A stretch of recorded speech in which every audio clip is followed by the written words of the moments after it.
The stage is yours. Thank you for that great introduction. Very happy to be here. This is my first time in this beautiful country. I was looking for you guys in the podcast as well. And I really like the fizz, Mr. Fizzle, yeah. So today we're going to talk about a fairly interesting topic, something that hopefully you've heard at least at some level, but if you haven't, it's going to be something new for you all. And I hope that there's a fair amount of value that I can provide in the next 20 minutes. So let's just get started. The goal of this presentation is to stay ahead of emerging cyber risks. As the introduction said, my name is Sudarshan. I'm a principal consultant with Smokescreen. I have an information security master's degree from Johns Hopkins University. And most recently, I was also a trainer at the Black Hat conference in Las Vegas, where I was training people on offensive security tactics and deception. Today's topic is going to be about tackling these emerging cyber risks by using deception. And I want to start off the audience by taking a look at the slide and see if you notice something off about the image that's on the screen. Anybody?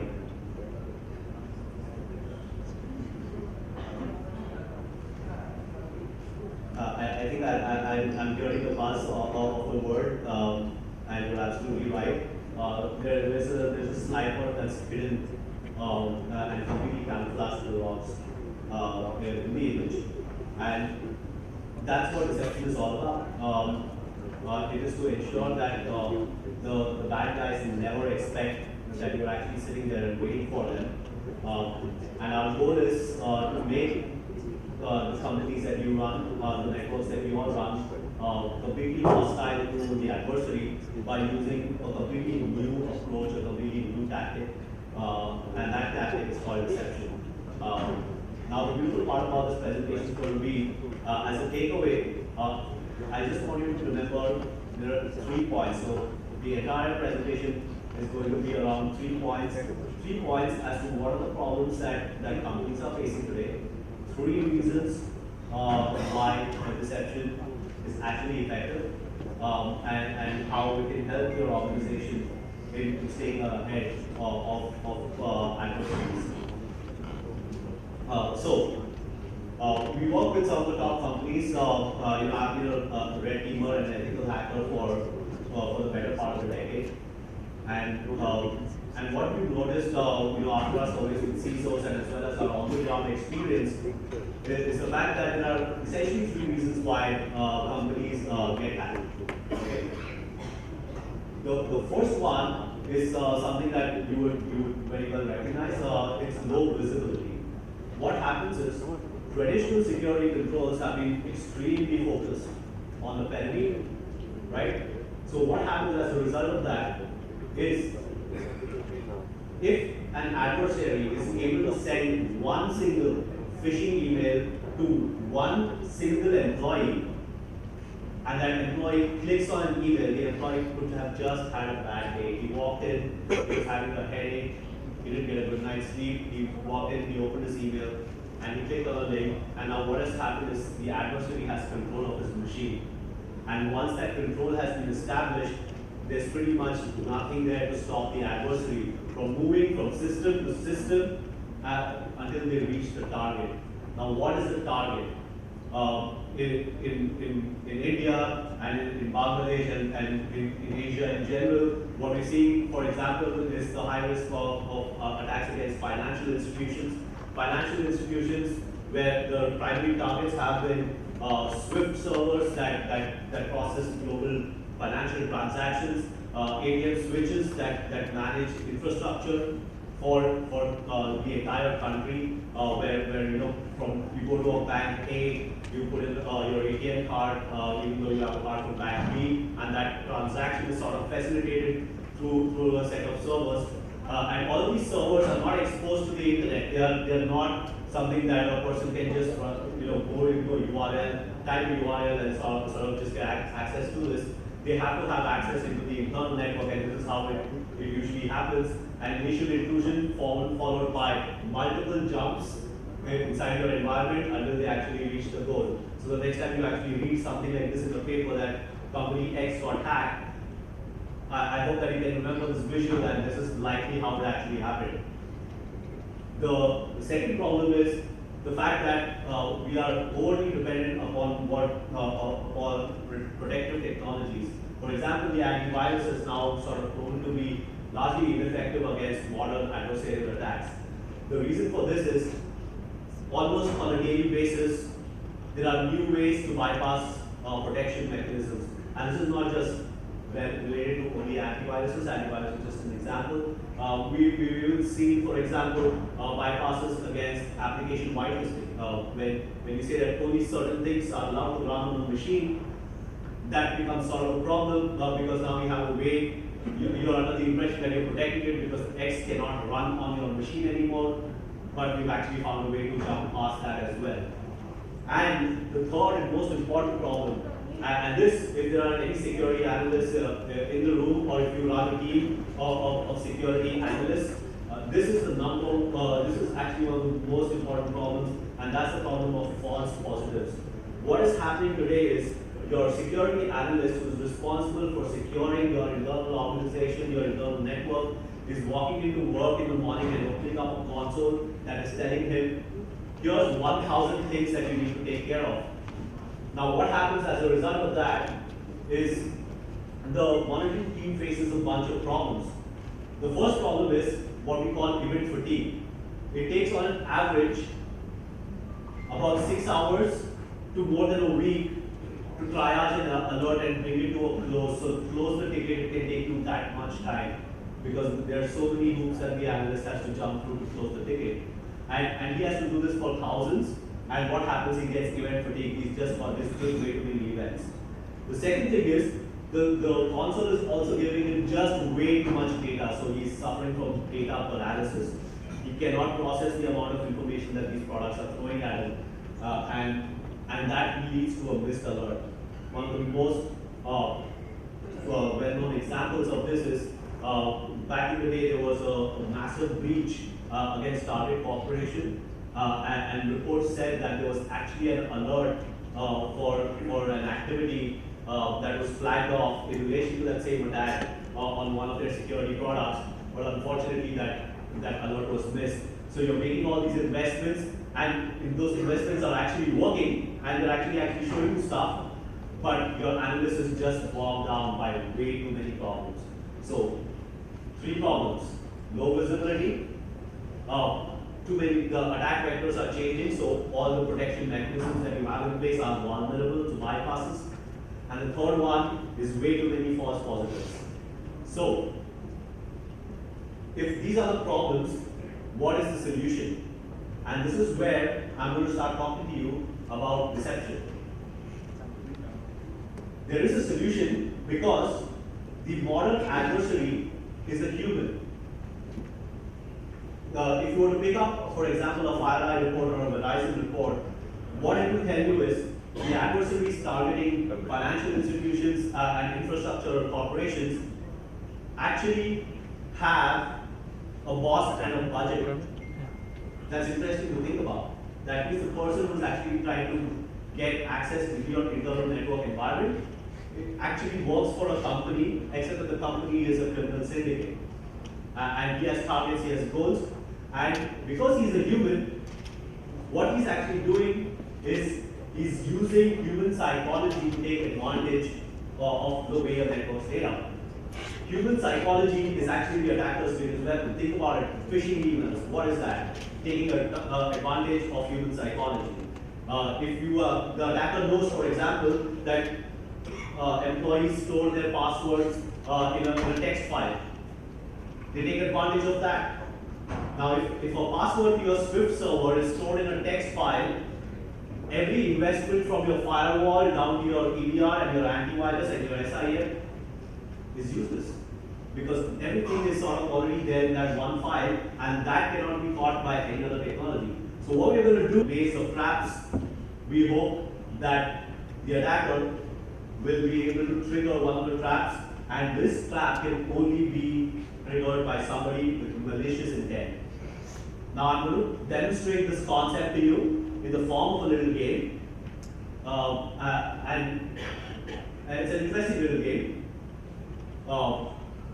Imagine that this blank slate is your company, and what you have in your company is some extremely critical asset, which is what I would call a pot of gold. So there is gold inside your company. Depending upon the sector that you work in, the gold could be your customer database. If you work in a financial institution, it could be your Swift server, it could be your ATM switch. If you work in infrastructure, it could be your IoT systems, your SCADA systems that are routinely very core to producing whatever products that you produce using those systems. And then there's the adversary, and the adversary wants to get access to this pot of gold. If it's the Swift system, he wants to ensure that he can plant a backdoor on that Swift server so he can make arbitrary transactions. If it's an infrastructure, he wants to make sure that he knows how he can get a competitive advantage and sell that on the market. The motivation of the attacker is to be finally able to get the pot of gold. Now, obviously, you all realize this, and so some of the things that the organizations have already done is they put firewalls to make it a lot harder for the attacker to directly get to the pot of gold. They have put additional monitoring capabilities around, in the form of CCTV cameras. And you know what? More than that, because there's a pot of gold, they also put a 24/7 guard to sit and monitor that pot of gold. Is everybody with me so far? Now, the adversarial map looks something like this. These are the options that all the paths that you see drawn are the paths that the adversary has in order to be able to get to the pot of gold. I'm going to leave this here for a second to see if anybody can spot a route to get to the pot of gold.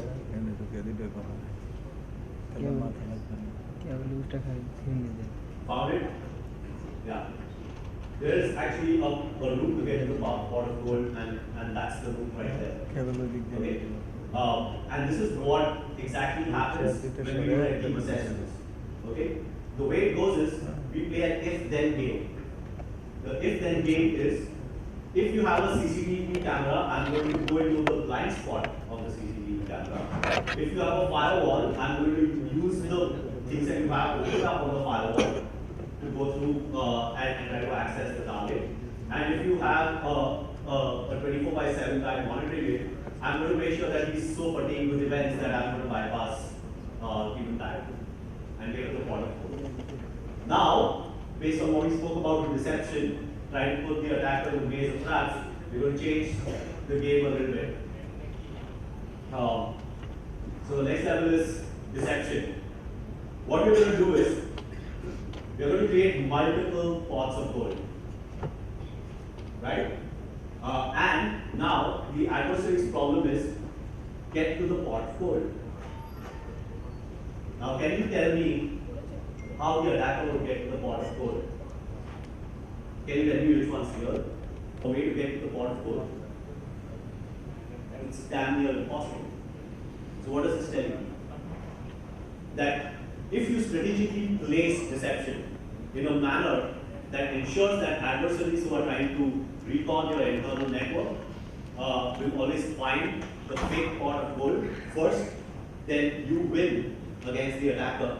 And it's a vastly different approach from what you've been traditionally used to, which is let's hope that the attacker does something wrong and it triggers an alert, and you can catch it, but if they are successful with all their bypasses, you're never going to be able to do that. So now with the adversary completely confused, I'm going to show you that that's the real pot of gold, and the thing that you need to notice is that in order to get to the real pot of gold, he's going to encounter a pot of gold on literally every path that is available to him. Pretty cool? Alright.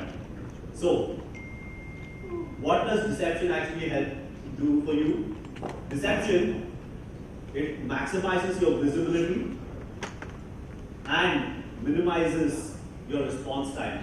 Because the moment somebody actually triggers a fake pot of gold, you're able to respond immediately because you know for a fact that that's bad. And that eliminates your false positive problem as well. So, 3 reasons why everybody in this room should start seriously considering deception. 1, it's a completely separate class of deception. Most security tools and products available today, they serve a specific use case. Deception is one of those that goes across the entire stack of the network that you actually have, from the DMZ to your applications, to your internal network, to your workstations, to your Active Directory. It's completely separate. It is better than signature-driven products because while signature-driven products are accurate, they are avoidable. And the second one is behavioral analysis, the stuff that AI and machine learning products are doing right now. They are broad, but they have too many false positives. So we amalgamate the two, and we actually give you deception, which is very accurate in terms of the alerts that it gives you, and it gives you much broader coverage as well. Will raise the awareness of the security analyst. He gets to focus on that one thing, and it is extremely low for false positive. The nature of the deception that he interacted with reveals the context around why the adversary is actually doing something. For example, let's say that you have a password file that says Swift passwords, and somebody tries to open that file. What does that tell you about the adversary? It unmasks his motivation. It says that this adversary is looking for my Swift system. And with orchestrated integrations, a deception platform can talk to your existing security products, it can talk to your firewall, it can talk to your NAC, and it can automatically start blocking and taking automated actions. So the amount of interaction that your security analyst has to have with the system is also can be completely automated. And the third part is of deception is that it is extremely low on friction. The first point is that it is extremely easy to implement. Okay, once you have the basic prerequisites in place, you can have deception up and running within your environment.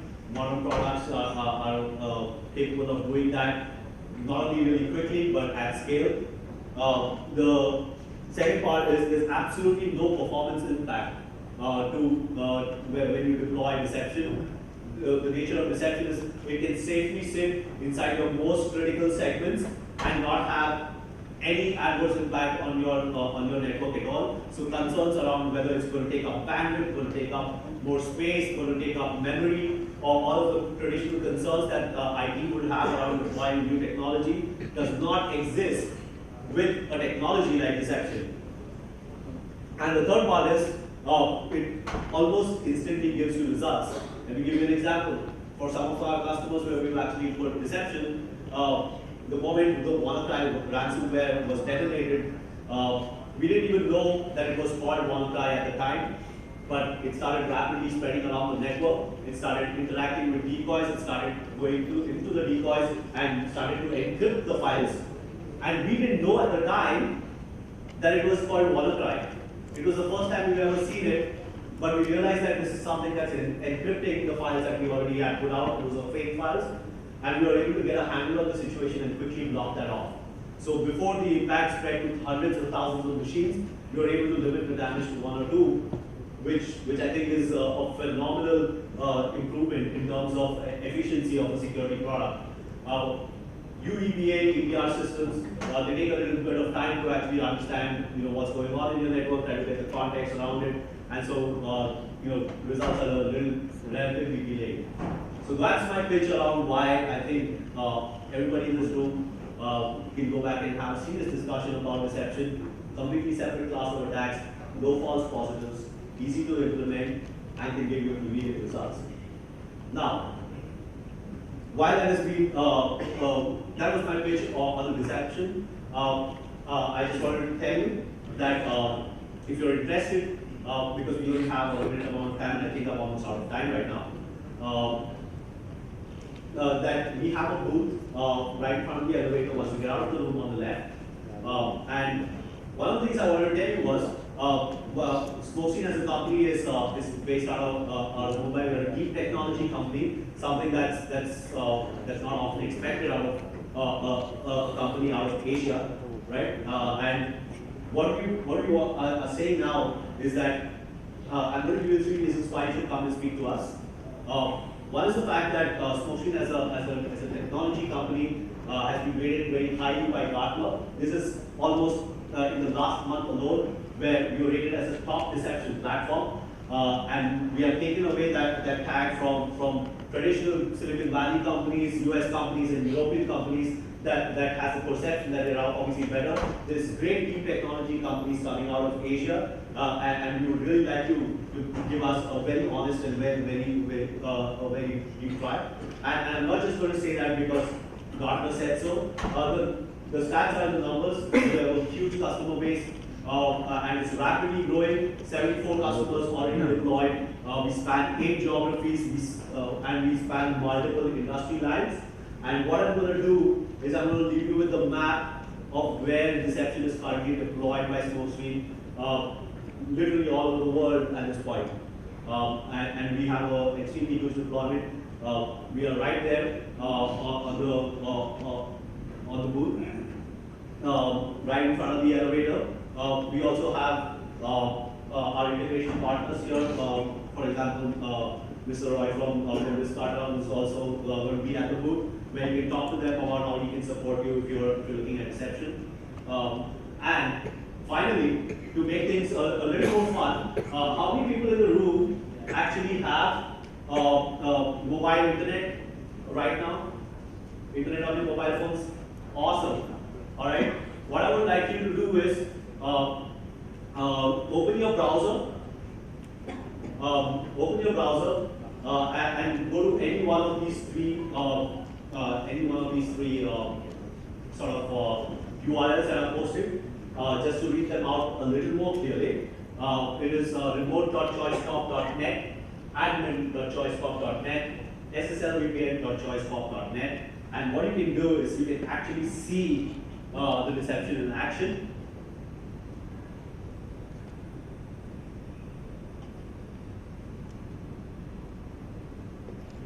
You can try to guess the username and password.